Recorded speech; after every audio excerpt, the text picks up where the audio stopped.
Our headlines for tonight: President Marcos assures that those involved in flood control anomaly will be jailed before Christmas. Former House Speaker Martin Romualdez is not among the 37 individuals referred to Ombudsman for filing a case, as the President assures no one is exempted. Senator Ronald Bato de la Rosa urges the Supreme Court to issue a temporary restraining order against ICC warrant. Over 300 human trafficking victims in Myanmar safely repatriated to the country. And Chinese gambling tycoon extradited from Thailand to China.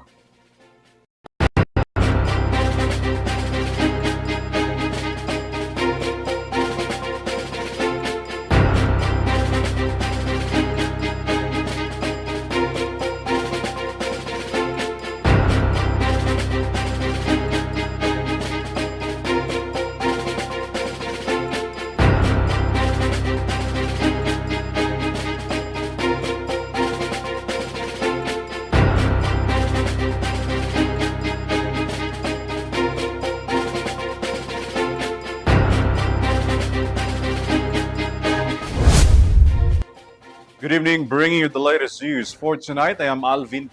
And I am KRIZZA Lopez. This is Eurotv News Thread. The details on our broadcast. In a sad news, Chief Presidential Legal Counsel and former Senate President Juan Ponce Enrile, aged 101, died today afternoon, his family announced. In a Facebook post, her daughter Katrina confirmed his passing on 4:21 in the afternoon. Said that her father wished to stay at home and spend the rest of his time with the family instead of staying at the hospital. Days earlier, Enrile was rushed to the hospital and was placed under the ICU due to pneumonia. The details on his public viewing is yet to be announced, with his family requesting a private time to grieve over the passing of the head of the family. In the other news, President Ferdinand Marcos Jr. stated today that he is sure some of the names recommended for filing by the Office of the Ombudsman will celebrate the holidays in jail. During the press briefing, the President insisted that his administration is eager to recover the public's wealth. Catherine Landicho has more. President Ferdinand Marcos Jr. assured the public that individuals involved in the alleged irregularities in flood control projects will be jailed before Christmas. In a press conference, the President declared that it will not be a Merry Christmas for those implicated in the corruption scandal, emphasizing that they will be held accountable for pocketing public funds. Hindi palagay ko, alam ko, bago magpasko, marami dito sa napangalanan dito ay palagay ko nasa matatapos na yung kaso nila, buo na yung kaso. Makukulong na sila. Wala silang Merry Christmas. Before Christmas, makukulong na sila. According to President Marcos, the government will work to recover the public money stolen through ghost projects and other questionable flood control programs. He further warned that the good days of those involved are over, as the government will pursue them and ensure they face justice. Marcos also stressed that the administration will make sure that the case filed against the preparators are strong and will not be dismissed on mere legal technicalities. Finally, the President called on all agencies involved in the investigation to work together to expedite the delivery of justice and recover the funds stolen from the Filipino people. This is Catherine Landicho for Eurotv News. Meanwhile, President Ferdinand Marcos Jr. clarified that former House Speaker Martin Romualdez is not yet among the 37 individuals recommended for charges in the flood control corruption probe, but emphasized that no one, including allies, is exempted from investigation. More from this report. The Independent Commission for Infrastructure, or ICI, has recommended 37 individuals, including lawmakers, former DPWH officials, and private contractors, to the Office of the Ombudsman for possible charges related to corruption in flood control projects. President Marcos Jr. presented the latest developments from the ongoing ICI investigation but clarified that former House Speaker and later 1st District Representative Martin Romualdez is not yet among those included in the list. According to the President, only Senate testimonies so far have linked Romualdez to the alleged kickback scheme. Despite this, Marcos maintained that if evidence emerges, Romualdez must answer the allegations accordingly. I don't think so because the only evidence that has been made against him is in the Senate. No, with the Speaker, no. Not as yet. Not as yet. If something else comes out, then he might have to be answerable for something. The President assured that the government's anti-corruption campaign will not stop with the current list and vowed that no one is exempt from accountability. You know, we don't file cases for optics. We file cases to put people in jail or to make people answer. Walang immune dito walang exempted dito sa mga investigasyon na ito. This is KRIZZA Lopez for Eurotv News. The Philippine National Police strengthened the investigative and intelligence efforts of the Independent Commission for Infrastructure amid the ongoing probe. This is to ensure that justice should serve the Filipino. Here's the report. The Philippine National Police will further strengthen the investigation of the Independent Commission for Infrastructure over the corruption investigation in the government's flood control project. This follows the PNP High Command Conference in collaboration with the Office of the Ombudsman, Department of Justice, National Bureau of Investigation, Armed Forces of the Philippines, and the Department of Public Works and Highways.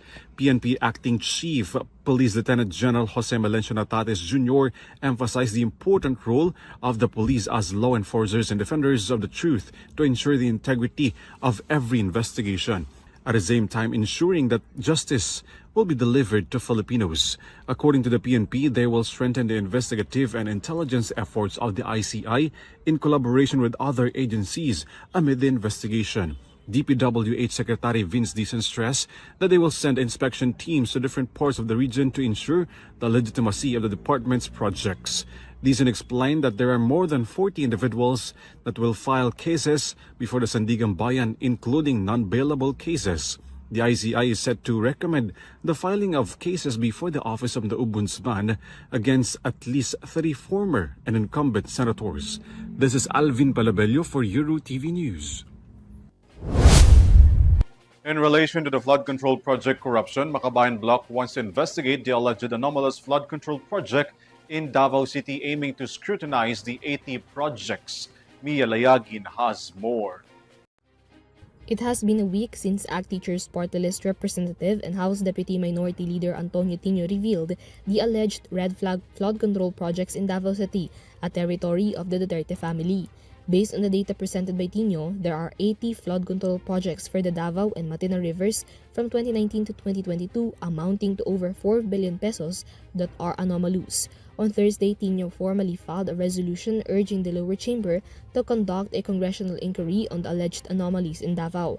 The House inquiry aims to investigate the 80 flood control contracts within the Davao City 1st District over allegations of irregularities, total overlapping, double funding, ghost projects, incomplete delivery, location changes, improper specifications, and projects not included in the General Appropriations Act or GAA.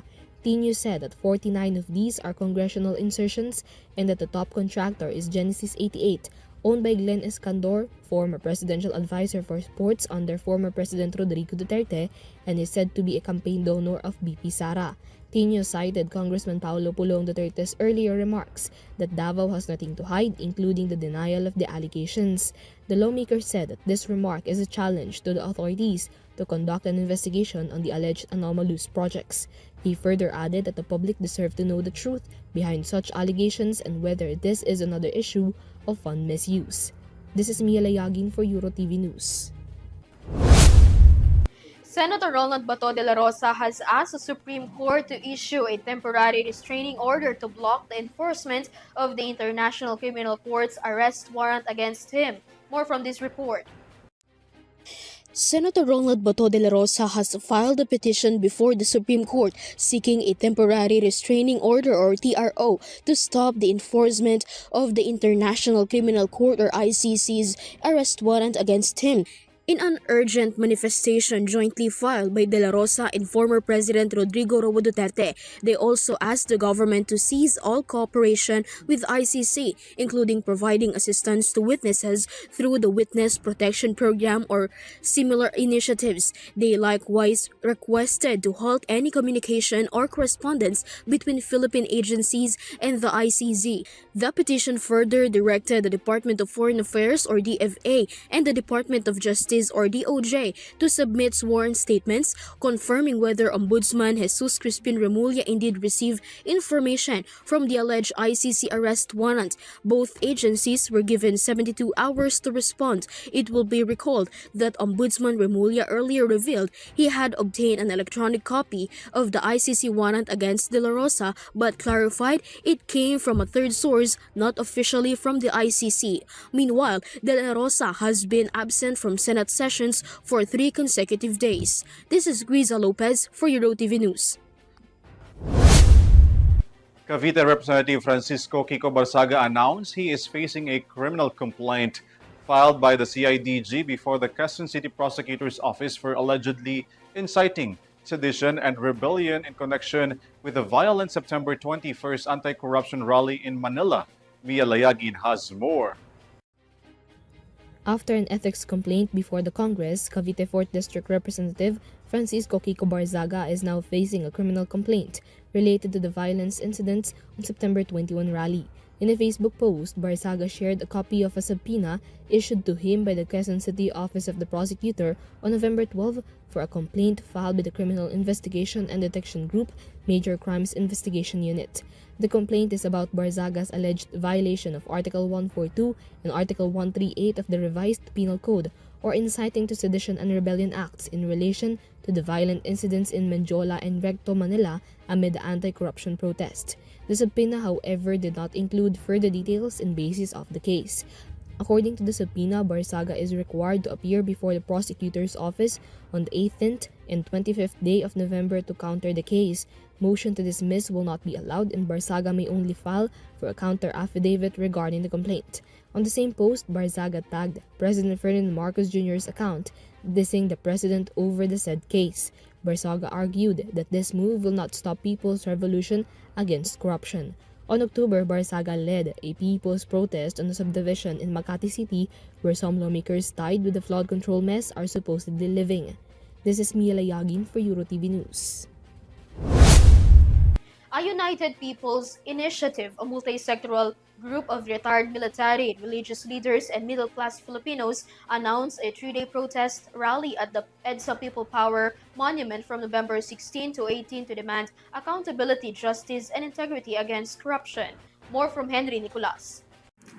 The United People's Initiative or UPI will hold a 3-day protest rally from November 16 to 18 to call for accountability, justice and integrity, which will be held at the EDSA People Power Monument. Although a religious group, the Iglesia ni Cristo, will also hold the prayer rally in Manila on the same dates, UPI stated that they are not affiliated with them but participants are welcome to join. The UPI is composed of retired militaries, members of the religious sector, Muslim sectors, or leaders, and middle-class Filipinos. The group specifically pointed out the victims of calamities and politicians who continuously steal public funds. They also stated that they are not worried about their lives because they are only expressing their dismay and sentiment toward the government.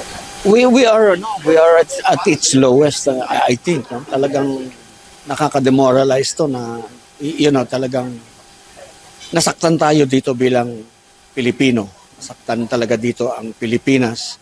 Nasira ang ating imahe sa buong mundo. Noong 1986, nagtulak ako ng tangke. As in, nagtulak talaga. Doon sa Ortigas pa yan, walang tangke naman nakarating sa EDSA. As in, face to face. So kumbaga part 2 na to sa akin. Kumbaga kung patay, di patay. Handa, yung tawag nga sa amin, hampas, handang mamatay para sa sambayanan. Legal counsel and retired Brigadier General Virgilio Garcia stress why only small-time individuals are being charged and the names of politicians involved in anomalies and corruption are not being mentioned.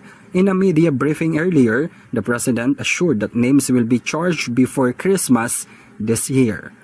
The Criminal Investigation and Detection Group or CIDG earlier confirmed the filing of rebellion and sedition cases against Cavite Representative Kiko Laban sa Bazaga. katotohanan, yung mga small time, mga taga DPWH, yung mga contractors, yun lang ang mga may kaso pa eh. Yung kanila state witness pa raw eh. I mean, this is insulting the intelligence of the Filipinos, no? Regarding the attendance at the protest rally, only 300,000 people are allowed to attend based on the permit granted. However, the group's spokesperson Attorney Melchor Magdamo said they expect attendance to reach nearly 1 million, with participants coming from various parts of the country. Magdamo also mentioned that the permit granted to them is only valid for 1 day. Kung kinapos tayo sa one day rally na yun, kasi yung template nila pang 1 day lang eh. Ngayon lang sila nakatanggap ng application for 3 days. Eh di, within that first day, baka humingi kami pupunta ulit kami, mag-a-apply ulit. Kasi yung template nila pang 1 day lang eh. When asked by the media earlier where the funds for the 3-day rally would come from, UPI refused to provide details but stated that the funds came from their own pockets and that they are only helping other participants of the protest. This is Henry Nicolas for Eurotv News. The Philippine government, through a massive interagency effort, safely repatriated 346 Filipinos yesterday. This is the largest single batch so far who were rescued from Myanmar's scam hubs after being lured through social media with false job promises. Here's the report. Some 346 Filipino victims of human trafficking in Myanmar have been safely repatriated. The Filipinos arrived in the country yesterday via chartered flights, were rescued by the authorities during the raid on a scam hub in Myanmar in collaboration with the Department of Migrant Workers, the Department of Foreign Affairs, Overseas Workers Welfare Administration, and the Department of Social Welfare and Development. The government has assured the financial assistance to the Filipinos. This also includes providing medical and psychosocial services, legal aid, and skills training. According to the authorities, most of the repatriates were recruited through social media and they were promised jobs abroad but were forced to work in an online scam operations. More than 1,000 Filipinos have been recruited and victimized by human trafficking. The data recorded by the DMW over the past 2 years, most of them were rescued from scam compounds in Southeast Asia. Authorities continues to urge the public to immediately report suspected cases of trafficking to the nearest Philippine embassy or call the Interagency Council Against Trafficking. DMW insists make sure to apply only through licensed and verified recruitment agencies and avoid online job offers that promise high salaries but lack of documents such as contracts, work permits, or visas. This is ALVIN PELOVBELLO for Eurotv News. The Department of Health aims to examine 12 million Filipinos for tuberculosis before the end of 2026. According to DOH, 500,000 Filipinos test positive for tuberculosis each year. More from Vanessa Cleofas. The Department of Health or DOH is now targeting 12 million Filipinos in the country to undergo tuberculosis screening before the end of 2026. This is in line with the directive of President Ferdinand Marcos Jr. under the Philippine Strategic TB Elimination Plan and the Philippine Acceleration Action Plan for Tuberculosis 2023 to 2025. According to the DOH, a proposed budget of 4.2 billion pesos has been allocated to improve TB services in 2026. In fact, according to Health Secretary Ted Herbosa, the Philippines is already using ultra-portable AI-powered chest X-rays. The World Health Organization or WHO has also recommended the use of nucleic acid amplification test in the Philippines to identify TB cases as fast as possible. Furthermore, the duration of TB treatment has been reduced from the previous 2 years to only 6 months while maintaining a high likelihood of cure. The DOH is also strengthening community-based campaigns to educate the public on how to prevent TB infection and how it can be treated. Meanwhile, based on DOH data, around 500,000 Filipinos develop TB each year, which remains one of the leading causes of death. The agency continues its National Active Case Finding Program and provide tuberculosis preventive treatment or TPT, a type of medication taken to prevent TB infection to close contact of confirmed TB patients, people living with HIV, and other high-risk groups. The DOH reminds the public that TB treatment is free at health centers. This is Vanessa Cleofas for Eurotv News. The Metropolitan Manila Development Authority, led by Chairman Attorney Don Artez and Marikina City Mayor Maan Chodoro, conducted a desilting and cleanup inspection at Sapang Bajo Creek in part of the ongoing Bayanihan sa Estero program, which has already surpassed its annual target for waterways cleanup. Catherine Landicho tells us the report. The Metropolitan Manila Development Authority or MMDA conducted an inspection and cleanup operations at Sapang Bajo Creek in Marikina City as part of the agency's ongoing Bayanihan sa Estero program. MMDA Chairman Attorney Don Artes Jr. and Marikina City Mayor Maan Teodoro led the desilting and cleanup activities along the waterway to increase its depth and enhance its carrying capacity. According to Chairman Artes, Sapang Bajo Creek is the 32nd estero cleaned by the MMDA, surpassing the agency's target of 23 priority waterways for the year. He added that the MMDA plans to clean 40 to 50 more esteros before the year ends. Mayor Teodoro expressed his gratitude to the MMDA for its continued collaborations with the city in conducting dredging and desilting operations.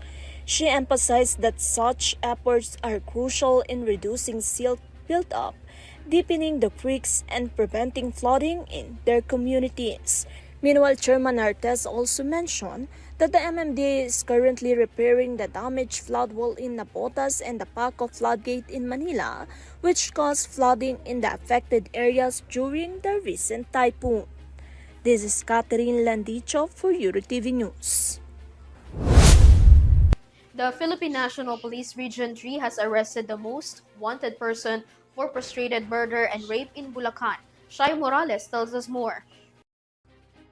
A man in the most wanted list at the municipal level was arrested by authorities of Santa Maria Municipal Police Station this Wednesday noon on November 12 for frustrated murder. The suspect was identified as alias Rani Cruz, a 60-year-old resident of Barangay Poblacion in Santa Maria, Bulacan. According to the police report, the arrest was made by virtue of a warrant of arrest for frustrated murder. The suspect is now under police custody and facing the charges with recommended bail amounting to 120,000 pesos. On the same day, in the city of Malolos, another most wanted person was arrested for rape. According to the report of the Malolos City Police Station and the Bulacan Police Intelligence Unit, the suspect was apprehended late Wednesday night at his own home. The suspect was identified as a 46-year-old male resident of Barangay Kaingin in Malolos. The suspect is now under police custody, facing 24 counts of qualified rape of a minor and 1 count of rape through sexual assault related to Republic Act 7610 or the Special Protection of Children Against Abuse, Exploitation, and Discrimination Act. This is Shai Morales reporting for Eurotv News. Chinese-born gambling tycoon Xie Jiang, who was arrested in Thailand in 2022 on an Interpol Red Notice, was successfully extradited to China to face trial for running illegal online gambling and money laundering operations. Son Santiago with the report. A wanted Chinese-born gambling tycoon arrested in Thailand has been successfully turned over to China on Wednesday. The suspect, 43-year-old Xie Jiang, who holds a Cambodian passport, was jailed in Bangkok in 2022 under an Interpol Red Notice requested by Beijing. The decision was upheld this week after a Thailand court dismissed the appeal filed by Xie's legal team in 2024 opposing his extradition to China. China accused Xie of running illegal online gambling operations and money laundering activities across Southeast Asia. He reportedly headed a $15 billion casino and entertainment complex along the Thai-Myanmar border, identified as a major hub for online scams and human trafficking. He was also accused of founding and operating more than 200 illegal gambling websites. She will now face trial in China for these alleged offenses. Chinese authorities thank Thailand for its cooperation and vow to strengthen bilateral efforts to combat such crimes across the region. She Zijiang also self-confessed that he is a Chinese spy in a documentary released by Al Jazeera last year, wherein he spilled controversial former Bamban City, Tarlac, Philippines, Mayor Alice Guo as a spy also. This is Son Santiago for Eurotv News. As holiday season draws near in the country, the local government of Quezon City has unveiled their Christmas tree. Vanessa Cleophas has more. Feel the Christmas spirit all around Quezon City. This after the official lighting of the Paskong Kumukyusikutitap Christmas tree, which coincided with the launch of the Christmas animated display attended by Q Citizen and the city government officials and employees. This year, the Quezon City government celebrates the holiday with the theme Paskong Pinoy, a tribute to that traditional Filipino way of welcoming Christmas. From the grandly lit Christmas tree to the colorful and dazzling decorations surrounding Quezon City Hall, the festive atmosphere is undeniable. Adding to the excitement is the animated display at the Risen Garden, which showcases the traditional Filipino Christmas spirit, something that surely delights not only children but also the young at heart. The Christmas on display runs every 30 minutes from 5:30 p.m. to 10 p.m. featuring scenes that reflect Filipino customs such as attending mass, showing respect to elders, family gathering, games, and more. Gusto namin ngayon ay ipagdiwang ang Paskong Pinoy. So kung makikita niyo yung tema natin ngayon ay puro Filipino theme. Pati yung mga ilaw natin sa mga kalsada, nagmamatch siya dito sa overall theme natin. Ganon din ang ating Christmas on display. Imbes na sineselebrate natin yung isang foreign na Pasko, we're celebrating a Filipino Christmas. Naanyayahan ko po ang lahat na pumunta rito every day. No, meron po tayong Christmas on display para sa mga bata. Every 30 minutes yan. And then we also have the Tiangge. And of course, lahat po ng mga pwedeng Instagrammable na mga pictures. Everybody's free to post with any of the things that they see here with their families. The City Hall is open for everyone. In addition, the city's annual night market is now open to public, offering a variety of delicious food and local products. Inside the City Hall, several areas have been set up for photo opportunities featuring sustainable Christmas decorations made from recycled and upcycled materials that were repurposed from previous city events. The city also takes pride in its eco-friendly Christmas lights adorning the high-rise building, powered by solar panels which help reduce carbon emission and minimize environmental impact. The Christmas tree lighting ceremony was led by Vice Mayor Gian Soto together with members of the Quezon City Council.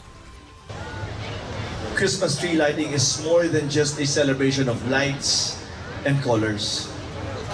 It is a celebration of hope, gratitude, faith, and love.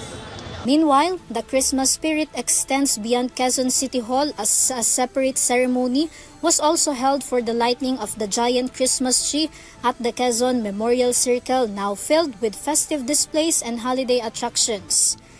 This is Vanessa Cleophas for Eurotv News.